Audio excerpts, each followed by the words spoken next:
Hello again, everyone. Today I just wanted to talk to you about the real first step of owning a business.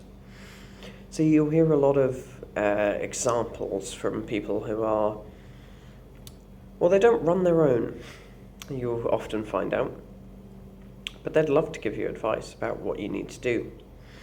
Set up this, make this, get the logo sorted, You don't need any of that. The one thing you need is the product itself. Develop it, design it, test it, refine it, make sure you have exactly what you're looking for. Once you've created that, everything else falls into place. Building a website, marketing, coming up with the logo, taxes, everything else follows along naturally once you have developed the product itself. So if you are thinking of starting a business, I would say, to be honest, ignore the marketing and HR and all the other aspects of business. Just get the product right. Because after that, the rest of it can fall into place very quickly as soon as you start processing orders. However, you cannot quickly develop a product or improve upon it to the point where it is worthy of sale. You see, because if you create something that's worth selling, people will come back, people will tell their friends about it, and it will naturally develop into a fully functioning business. But if the product's rushed, or overpriced, or of a bad quality, people will run away from it and they'll tell others to run away from it, and you could destroy your business before it's even started. Get the product right first, and develop from there. You see, that's not the only thing we should be watching for as we're developing a business, of course, but I see it as the most important. And if you are in those early stages thinking about what you want to do, what you want to create, spend a long time, and I do mean a long time, towards the product development stage.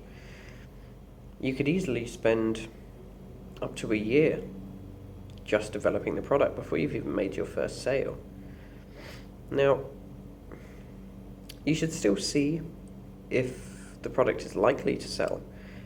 That can be done by analysing competitors, or if there are no competitors, see why there are no competitors.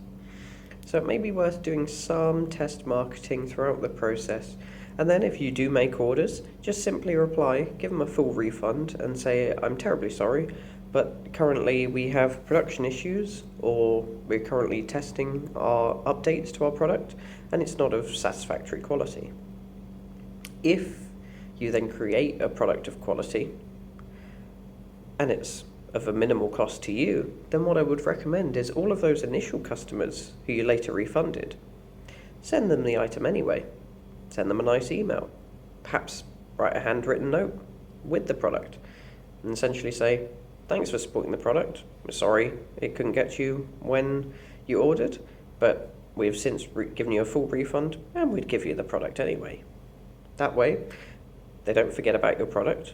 They now have your product and they have the most incredible experience they've ever had from any business ever. When have you ever been given a full refund for something you've bought and still received the thing you've bought? Especially if what you're making is now of a very good quality. That is how you start spreading the word about your business. So, that's how you can find out if there's a market for your item, how much people are willing to pay for your item, and also immediately get some good word of mouth from people who are using and are impressed by your item. This really is a good way to start building up a foundation of a business.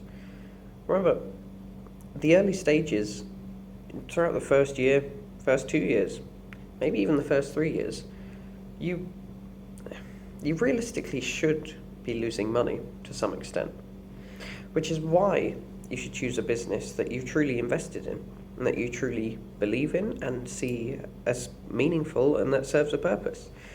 Because if you just rush out a bunch of products, someone else will be able to do it far cheaper and push out far more products, and they'll be able to do it at a much greater scale than you could ever dream of. So focus on one thing that's really meaningful to you and you know is really meaningful to other people, that other people are even willing to buy. And just develop it, develop it, develop it, develop it.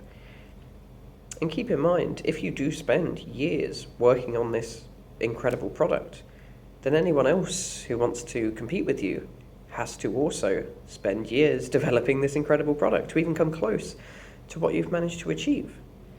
So this already puts you miles apart from any potential competition once you start marketing and once you start getting big. Because once you start getting big, competitors will notice and they will try to swoop in. So that's what really is going to give you the long-term edge.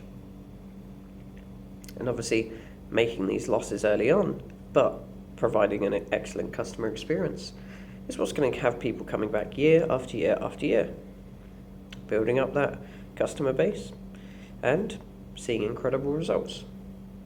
So, develop your product before anything else. And make sure people want to buy it, even in the test stages. Because if people want to buy it in the test stages, imagine how many people will want to buy it when it's fully complete. Anyway, that's all I've got for you today, and I hope this helped. Thank you very much.